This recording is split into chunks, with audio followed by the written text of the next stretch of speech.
ഒന്നിലധികം ആണവ പരീക്ഷണങ്ങളുടെ അനന്തരഫലം അനുഭവിക്കുകയാണ് റഷ്യ. ഖസാക്കിസ്ഥാൻ അതിർത്തി മേഖലയിൽ ഉൾപ്പെടുന്ന സെമി എന്ന പ്രദേശം. പഴയ സോവിയറ്റ് യൂണിയന്റെ ഭാഗമായിരുന്ന ഇവിടം സെമി പലാറ്റിക്സ് എന്ന പേരിലായിരുന്നു അറിയപ്പെട്ടിരുന്നത്.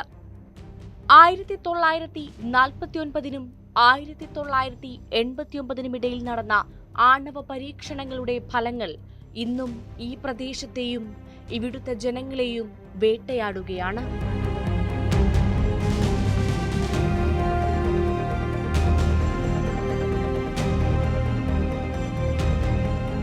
(18,300 ചതുരശ്ര കിലോമീറ്ററാണ് പ്രദേശത്തിന്റെ വിസ്തീർണം.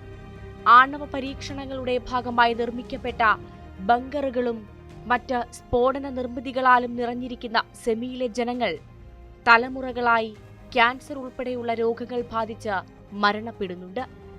ആണവ പരീക്ഷണങ്ങളുടെ ആഘാതം ഈ ജനതയുടെ ജീവിതത്തിൽ വളരെ പ്രകടമാണ്. ഇവിടുത്തെ കുളങ്ങൾ പോലും വികിരണങ്ങളാൽ മലിനവും. വികിരണങ്ങളുടെ സാന്നിധ്യം മൂലം ഇവിടുത്തെ ഒരു തടാകം അറ്റോമിക് തടാകം എന്നാണ് അറിയപ്പെടുന്നത്.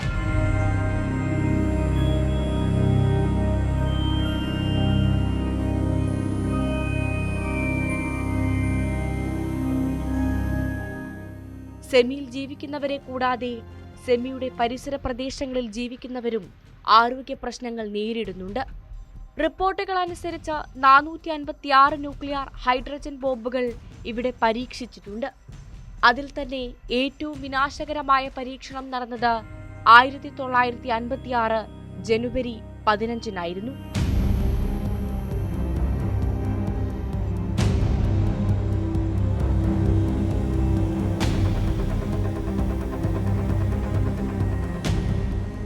ഹിരോഷിമയെ തകർത്ത ബോംബിനേക്കാളും 11 മടങ്ങ് ശേഷിയുള്ളതായിരുന്നു ഇവിടെ അന്നേ ദിവസം പരീക്ഷിക്കപ്പെട്ടത്. റഷ്യ യുക്രൈൻ യുദ്ധം തുടരുന്ന സാഹചര്യത്തിൽ പ്രദേശത്ത് വീണ്ടും ആണവ പരീക്ഷണങ്ങൾ പുനരാരംഭിക്കുമോ എന്ന ഭയത്തിലാണ് സെമി നിവാസികൾ. 30 വർഷങ്ങൾക്ക് മുൻപ് നടന്ന ആണവ പരീക്ഷണങ്ങൾ തങ്ങളിൽ നിറച്ച ഭീതിയുടെയും വേദനയുടെയും കഥകൾ പുറം ലോകവുമായി പങ്കുവയ്ക്കുകയാണിവർ.